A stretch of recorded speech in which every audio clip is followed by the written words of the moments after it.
Assalamualaikum warahmatullahi wabarakatuh.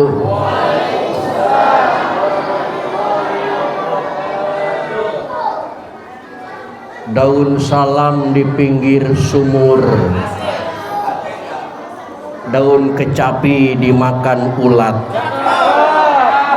Yang jawab salam mudah-mudahan panjang umur, murah rezeki, selalu sehat. Amin ya Allah Rabbal alamin.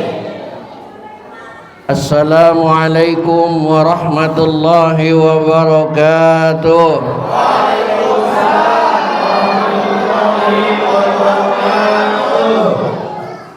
Pohon salam di pinggir sawah. Yang jawab salam mudah-mudahan hidupnya barokah, bisa jarah ke Mekah, bisa jarah ke Madinah, pulangnya beli sawah, tambahnya tambah tanah, juga tambah mamah. Pak, amin gak Pak? Pak, amin gak? Bu, amin gak Bu? Tega amat.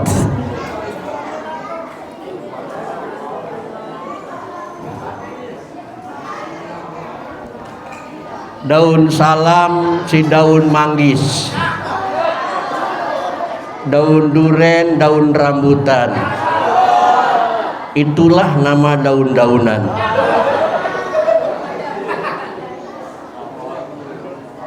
Alhamdulillahilladzi an'ama alaina bi'idhari sayyidil bashar wa qaddara wiladatahu fi syahri syarifil azhar. Fasubhana man arsalahu kafatan linnasi fabashshara wa anzar. Ahmaduhu subhanahu wa ta'ala ala ni'amihil ghizar. Asyhadu an la ilaha illallah wahdahu la syarika lah, wa asyhadu anna Muhammadan abduhu wa rasuluh. Allahumma salli wa sallim wa barik wa azim wa syarif wa karim ala sayyidina wa habibina wa karimina wa maulana Muhammadin Al-Habibil Mahbub Syafil Ilali wa Mufarrijil Qulub wa ala alihi wa ashabihi ajma'in. La hawla wa la quwwata illa billahil aliyyil azim. Amma ba'da. Qad qala ta'ala fi ayatihil karim. A'udzu billahi minasy syaithanir rajim. Bismillahirrahmanirrahim. Laqad kana lakum fi rasulillahi uswatun hasanah liman kana yarjullah wal yawmal akhir wa dzakarallaha katsira. Al-ayah.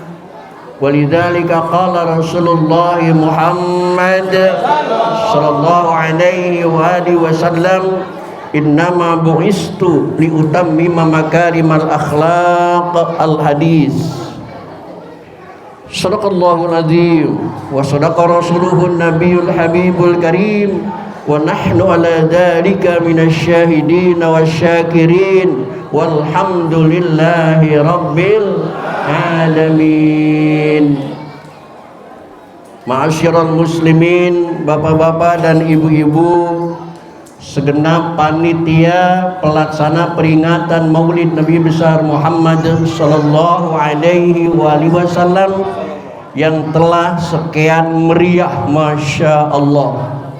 Cuman saya ketinggalan tadi, keluar sebentar, ternyata bendera masuk lagi udah hilang semuanya, masya Allah. Karya-karya saudara-saudara kita, saudaraku dari Makassar biasanya bendera telur.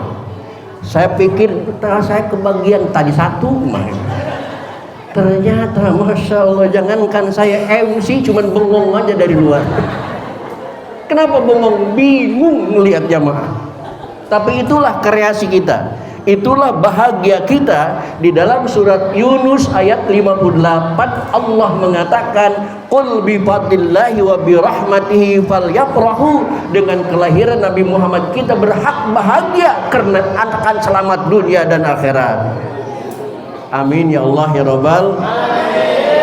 Mudah-mudahan kerja sama panitia, perjuangan panitia, pengorbanan panitia dari di malam ini masuk dalam kaul Imam Syafi'i di dalam kitab I'anatul Talibin. Mudah-mudahan kita dibangkitkan dari kubur nanti di yaumil qiyamah berserta para syuhada dan solihin dan para nabi Muhammad sallallahu alaihi wasallam. Amin ya Allah ya Rabbal alamin.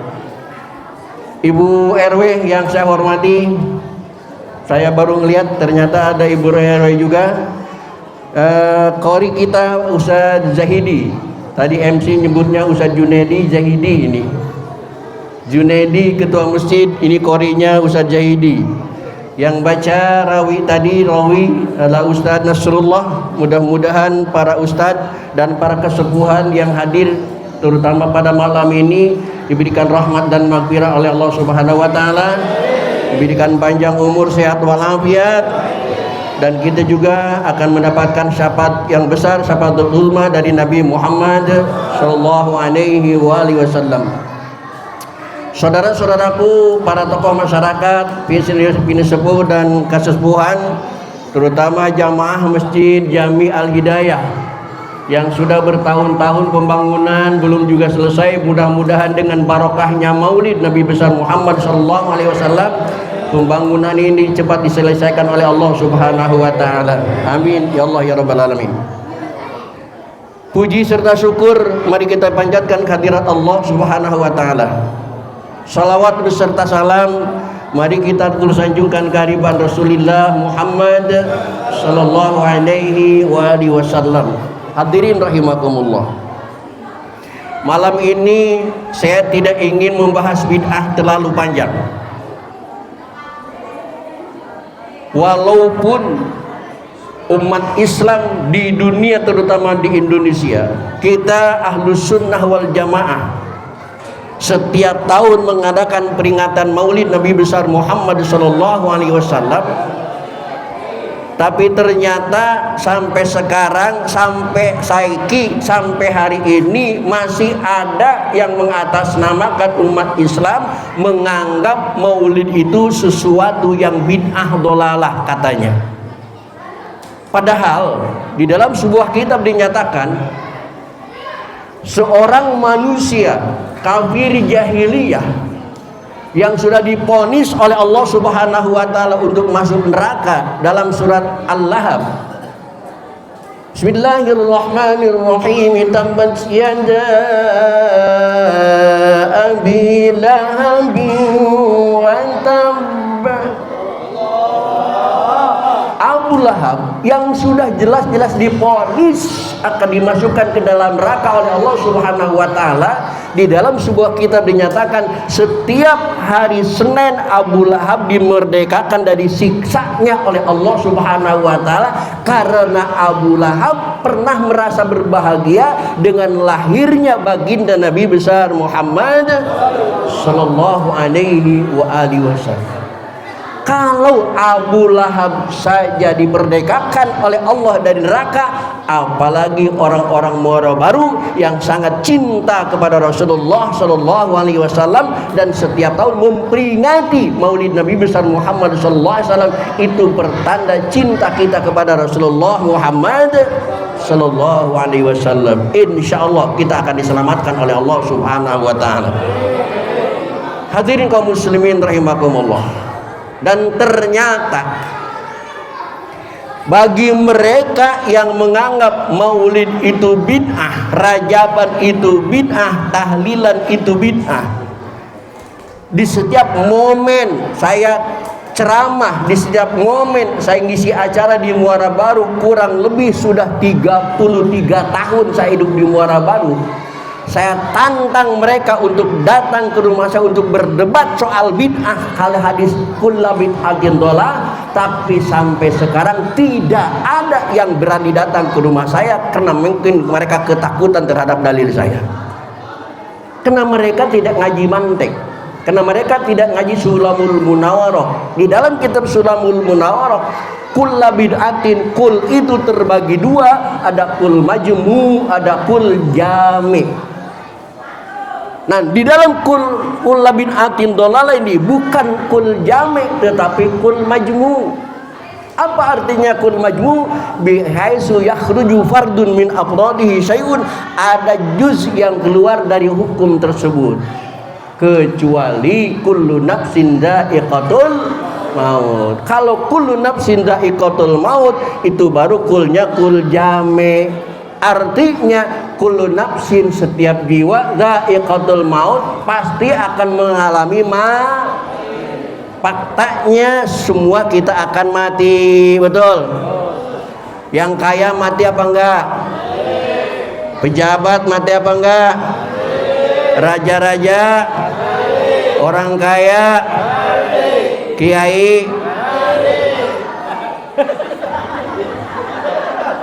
kayaknya seneng amat nyumpahin kiai mati. Hadirin kaum muslimin rahimakumullah. Itu baru kul jami', tapi kullu bid'atin dhalalah itu kulnya kul majmu', ya yukhruju min afradi syai'un, ada yang keluar dari hukum itu. Hadirin kaum muslimin rahimakumullah, termasuk kita mengadakan peringatan Maulid Nabi besar Muhammad sallallahu alaihi wasallam pada malam ini perlu dilakukan dengan 3 alasan. Yang pertama, peringatan Maulid adalah membuktikan rasa cinta kita kepada Allah Subhanahu wa taala. Karena Allah berfirman di dalam Al-Qur'an, bismillahirrahmanirrahim, qul in kuntum tuhibbunallah fattabi'uni. Qul, ucapkan olehmu wahai Muhammad, in kuntum tuhibbunallah, kalau kalian betul-betul mencintai Allah, fattabi'uni, maka ikutilah aku Rasulullah sallallahu alaihi wasallam. Bagaimana kita cara mengikuti Rasulullah? Karena Rasulullah sudah wafat 14 abad yang lalu, kita ada di abad sekarang. Bagaimana cara mengikuti jejak Rasul? Maka kita harus tahu apa yang dilakukan oleh Rasulullah sallallahu alaihi wasallam. Dari mana kita tahu apa yang dilakukan oleh Rasulullah? Maka peringatan Maulid ini satu wahana membuka biografi siapa sebenarnya Rasulullah Muhammad sallallahu alaihi wasallam. Kok di zaman dulu Nabi Muhammad tidak pernah diperingati Maulidnya? Di zaman dulu nabinya masih ada, nggak perlu nanya Nabi itu siapa, ada di depannya. Di zaman para sahabat itu apal. Di zaman kita sekarang kalau tidak diperingati Maulid, nyaris anak-anak kita tidak tahu siapa Nabi Muhammad sallallahu alaihi wasallam. Coba anak-anak nih. Tadi saya rencananya bendera telur itu mau jadikan hadiah buat anak-anak sebenarnya. Anak-anak siapa yang bisa jawab? Nabi kita namanya Nabi siapa? Nabi Muhammad. Ayahnya siapa? Ayahnya Nabi Muhammad siapa namanya? Nama ayahnya siapa? Nah, ini fakta. Diperingati setiap tahun, anak kita sudah tidak kenal dengan Nabi kita Muhammad sallallahu alaihi wasallam. Saya ulangi, Nabi kita namanya Nabi siapa? Nabi Muhammad. Ayahnya namanya siapa? Abdullah. Kakeknya siapa namanya? Kakeknya siapa namanya? Siapa?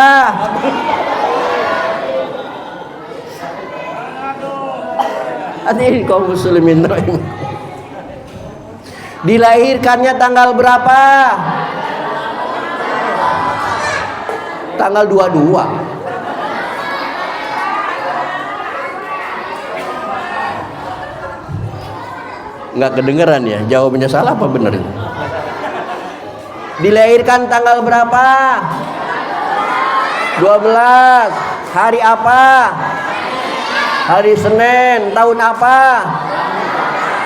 Alhamdulillah. Kalau diingetin kan inget.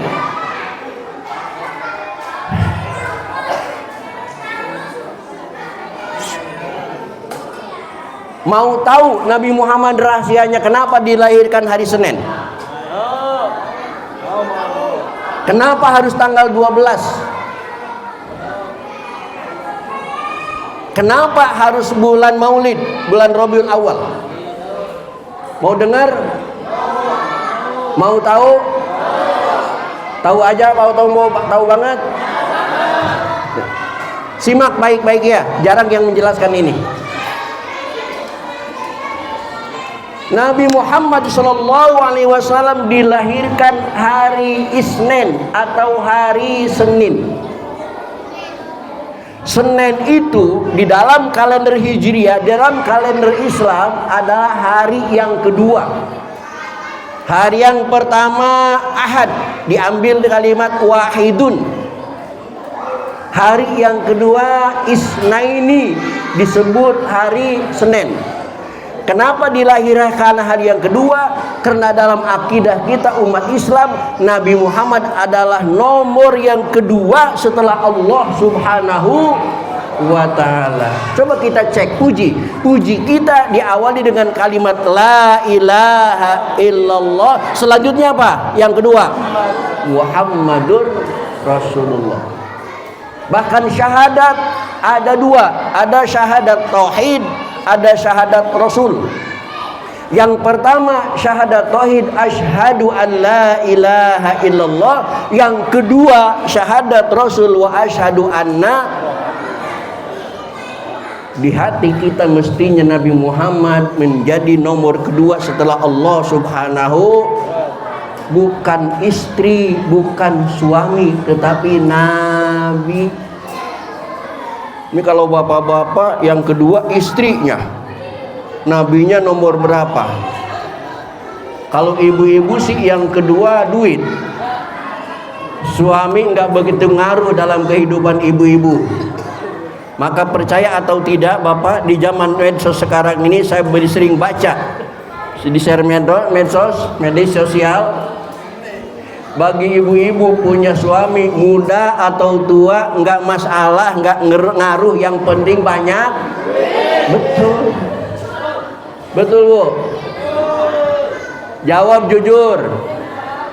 Ibu punya suami pulang setiap hari, tapi setiap hari pulang ngasih duitnya gocap 50.000. Pulang seminggu sekali, sekali ngasih 5 juta. Pilih 50.000 apa pilih 5 juta? Ngapain pulang tiap hari gocap? Jadi bagi ibu itu bukan suami yang penting duit. Walaupun suami jarang pulang, yang penting sering ngasih. Walaupun kerjanya nyantai, yang penting banyak. Kayaknya walaupun mati masa bodoh, yang penting ninggalin.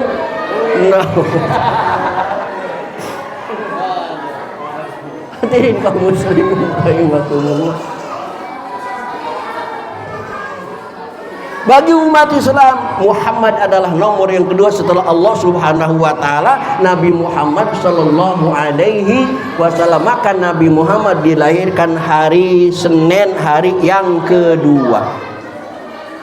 Kemudian tanggal berapa tadi? Tanggal 12. Ada apa dengan tanggal 12? Ini kadang-kadang saya ceramah begitu Ustaz Nas, ini rugi sebenarnya. Ada yang ngopi ceramah saya nanti. Kalau nyari-nyari kitabnya susah, kalau dengerin kan gampang. Kali lagi, kenapa tanggal 12? Karena angka 12 dalam Islam adalah angka istimewa dan favorit. Siang hari dari jam 6 pagi sampai jam 6 maghrib berapa jam? 12 jam. Malam hari berapa jam? 12 jam. Masakan kalau pengen enak pakai semara 12. Dan ternyata angka 12 itu adalah angka agung. Kalimat la ilaha illallah itu hurufnya ada 12. Coba kita hitung. La ilaha illallah. Lam alif lam lam alif lam lam alif ada berapa? 3. La ilah lam alif 2, alif lam ha berapa? 5. Alif lam alif berapa? 8. Alif lam ha berapa? 12. La ilaha illallah ternyata hurufnya ada 12. Selanjutnya Muhammadur Rasulullah itu juga ternyata hurufnya ada 12. Nggak percaya kita hitung lagi. Muhammadur Rasulullah mim ha mim dal berapa? Ro sin waw lam berapa? 8. Alif lam ha berapa? Subhanallah. Ternyata di angka 12. Tidak cuman itu, Abu Bakar As-Siddiq alif ba waw berapa? Ba ro ba kaf ro berapa? 6. As-Siddiq alif lam sod dal iya qaf berapa? 12. Abu Bakar Siddiq ternyata 12. Selanjutnya sahabat yang kedua siapa? Umar bin Khattab. Kita hitung lagi. Ain mim ro berapa? 3. Ibnu Khattab alif ba nun berapa? 6. Alif lam kha to alif ba ternyata juga 12. Habis habis Umar berapa? Siapa? Utsman Ibnu Affan. Kita hitung lagi. Ain sin mim alif nun berapa? Alif ba nun berapa? Ain fa alif nun ternyata juga 12. Hebat Masya Allah. Bukan kebetulan, tapi memang didesain oleh Allah dengan angka 12. Sahabat yang terakhir siapa? Ain lam iya ba nun 5. Alif ba iya 8. To alif lam ba berapa? Subhanallah. Ada satu lagi nama. Ha alif jim berapa? 3. Ain ba dal berapa? 6. Alif lam mim to alif ba. Haji Abdul Muthalib ternyata juga angkanya 12. Subhanallah. Nggak, Nasrullah nggak ada 12. Jahidi nggak ada 12. Nggak. Laka. Hadirin kaum muslimin rahimakumullah. Itulah keistimewaan angka 12 untuk Rasulullah sallallahu alaihi wasallam. Kemudian bagaimana kita mengikuti jejak tabi'uni? Kata Allah, kalau kalian sudah mengikuti aku Rasulullah, yuhibbukumullahu yaghfir lakum dzunubakum. Allah akan mencintai kalian dan Allah akan mengampuni dosa-dosa kalian semuanya. Amin ya Allah ya rabbal alamin. Ada 7 hal yang harus kita ikuti apa yang diajarkan oleh Rasulullah sallallahu alaihi wasallam, yang belakangan ini jujur ajaran Rasulullah dengan himah manusia yang berpikir euforia dan gaya hidup yang hedonisme sudah mulai meninggalkan ajaran Rasulullah sallallahu alaihi wasallam. Salah satu di antaranya ada 7, ada adiyah, ada haliyah, ada tarbiyah, ada munakahah, ada muamalah. bahkan sampai ubudiyah umat Islam di akhir zaman ini sudah tidak sesuai dengan apa yang diajarkan oleh Rasulullah Shallallahu Alaihi Wasallam. Yang pertama, pendidikan. Nabi Muhammad Shallallahu Alaihi Wasallam menjelaskan dalam sebuah hadisnya, thalabul ilmi fardhatun, mencari ilmu itu fardu. Kalimat ilmi yang ada di hadis itu dimakrifatkan oleh alif dan lam. Artinya tidak semua ilmu. Yang dimaksud fardhatun oleh Rasulullah adalah ilmu agama.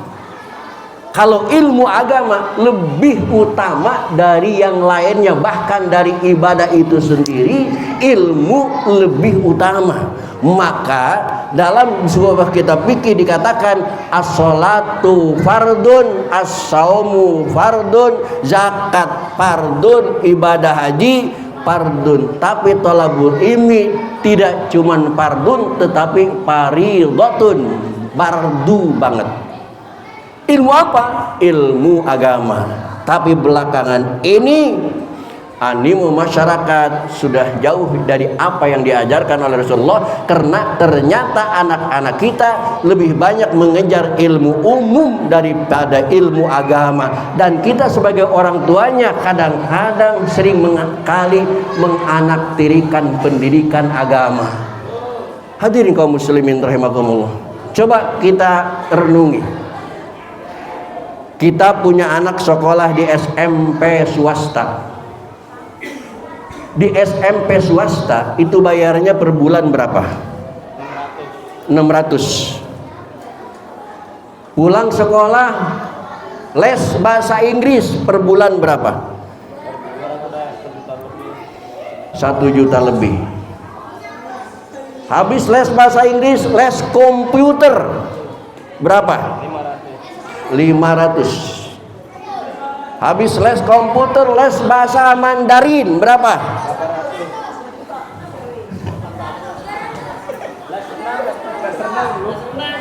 Les renang.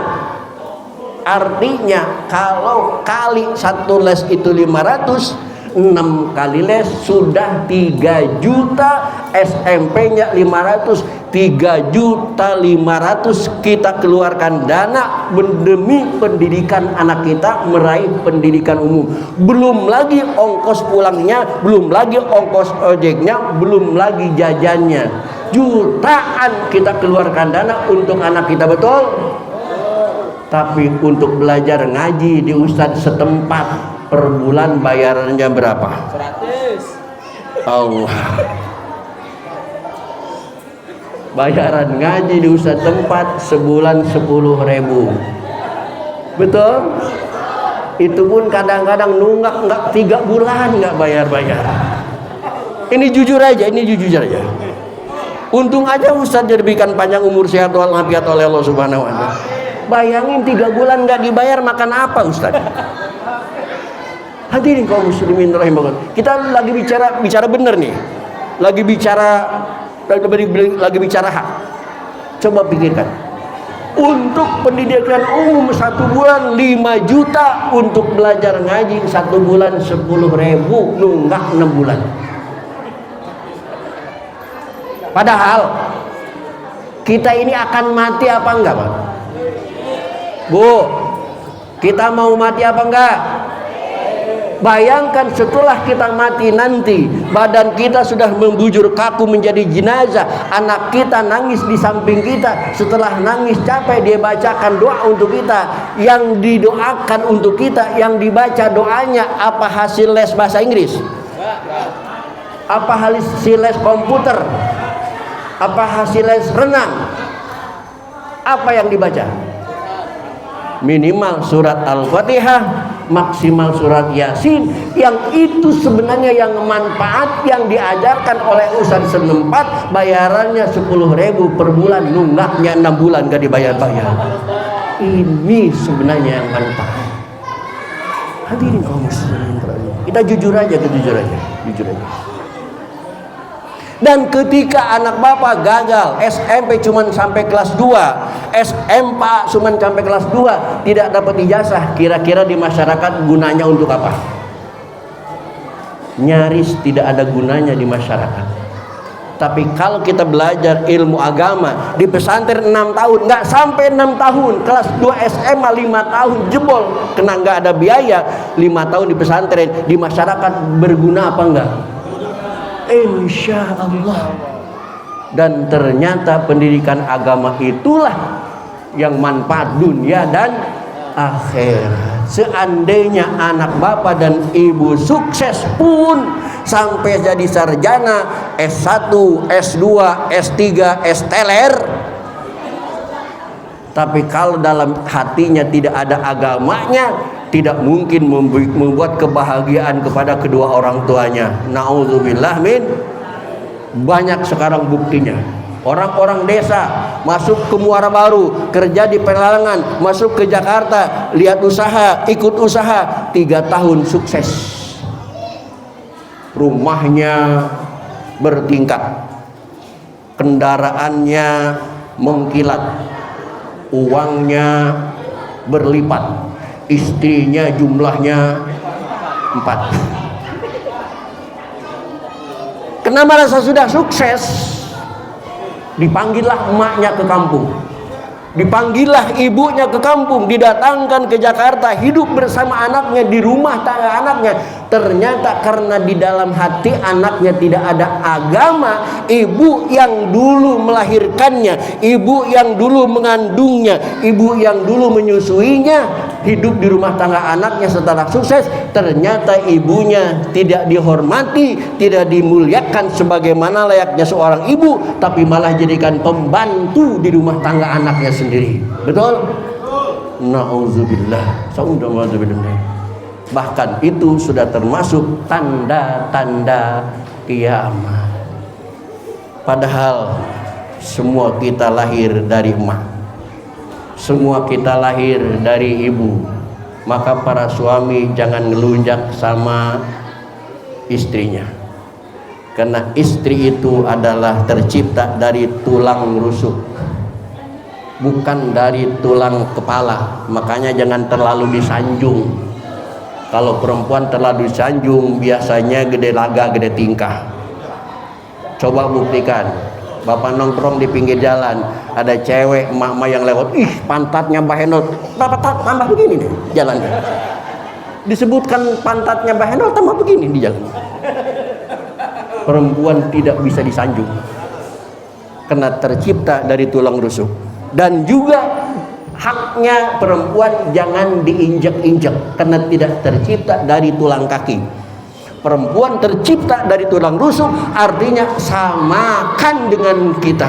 Bahkan di dalam hukum fikih sebenarnya Pak, jangan marah ya Pak ya, Pak, jangan marah ya.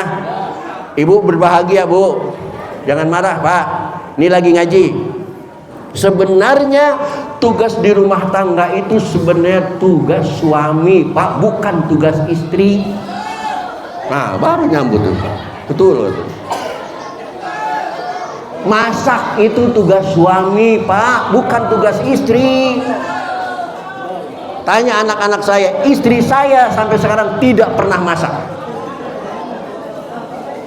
Istri saya tidak pernah masak. Yang masak nasi, lauhnya tanya, mau apa kamu? Beli aja, udah nggak usah masak.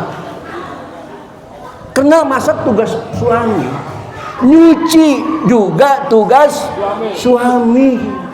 Istri saya nggak pernah nyuci. Begitu ada cucian, saya suruh Bayu ambil ke laundry. Ibu nggak usah nyuci. Itu tugas suami. Cocok Bu?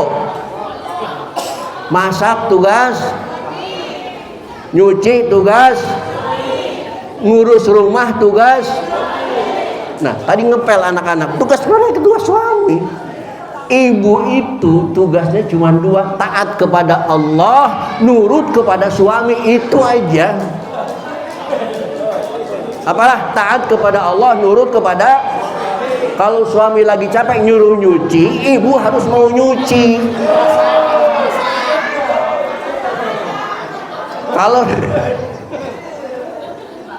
Kalau suami pulang kerja capek, suami nyuruh masak sama ibu, ibu harus mau. Kok diem? tadi teriak lo. Hadirin kaum muslimin rahimakumullah. Itu sebenarnya hak dan kewajiban sebagai suami dicontohkan oleh Rasulullah Shallallahu Alaihi Wasallam. Bahkan sebuah hadis mengatakan, khairukum li ahliku ana khairun li ahli. Saudara paling baik di antara umat Islam adalah suami yang paling baik kepada keluarganya, dan aku Rasulullah adalah orang yang terbaik kepada keluargaku sendiri. Mudah-mudahan dengan peringatan Maulid ini kita dijadikan oleh Allah Subhanahu wa taala orang-orang baik semua. Amin ya Allah ya rabbal alamin. Hadirin kaum muslimin rahimakumullah, karena ini mulu dan mendadak kayak telur, kayak tahu bulat digorengnya mendadak. Saya pikir cuma tahu bulat aja yang digorengnya mendadak. Ternyata muludan juga ada yang, tapi alhamdulillah meriah ya, anak-anak kita gembira semua. Untung saya keluar tadi, kalau nggak keluar ketabrak telur saya tadi. Sampai MC bengong dan bingung ngelihat ke anak-anak. Tapi itulah kreasi kita. Apalagi di daerah Banten itu kalau maulidan, masya Allah, pawai, BHS, sarung-sarung mahal keluar semua untuk para kiai, diarak-arak di sepanjang jalan. Itu kreasi orang-orang Banten ketika menyambut maulidnya Nabi besar Muhammad Sallallahu Alaihi Wasallam. Pada malam ini sebenarnya ibu-ibu pengen manggil Ustadz Tile, cuman dananya nggak cukup, akhirnya yang datang Ustadz Tile. Sama aja kok, sama aja. Mudah-mudahan tahun-tahun yang akan datang ibu-ibu diberikan rezeki lebih oleh Allah Subhanahu wa taala. Laksana manggil Ustadz Tile apa manggil Ustadz Akri. Cuman ada untungnya juga Ustadz Nas, karena Ustadz Tile nggak kepanggil, akhirnya saya yang dipanggil. Kira-kira kalau laksana manggil Ustadz Tile, kayaknya Haji Muthalib nggak dipanggil ini. Ada? Oh, panggil. Biasanya begitu. Kalau punya duit banyak yang jauh. Kalau mati baru ustadz yang dekat biasa. Hadirin kaum muslimin rahimakumullah, itulah ada yang dapat saya sampaikan. Mohon maaf kurang lebih, mohon maaf dimaafkan. Billahi taufiq wal hidayah wala minkum. Assalamualaikum warahmatullahi wabarakatuh.